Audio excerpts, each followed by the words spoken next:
using the drop-down tool in Google Docs.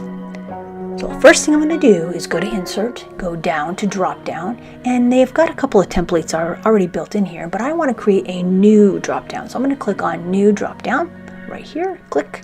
I'm going to go ahead and name it. I'm going to name this one Time of Day. Go ahead and put that in here. Okay, and now I'm going to put my options in here. We're going to do breakfast, and we're going to make that green. All right, this is going to be lunch, blue.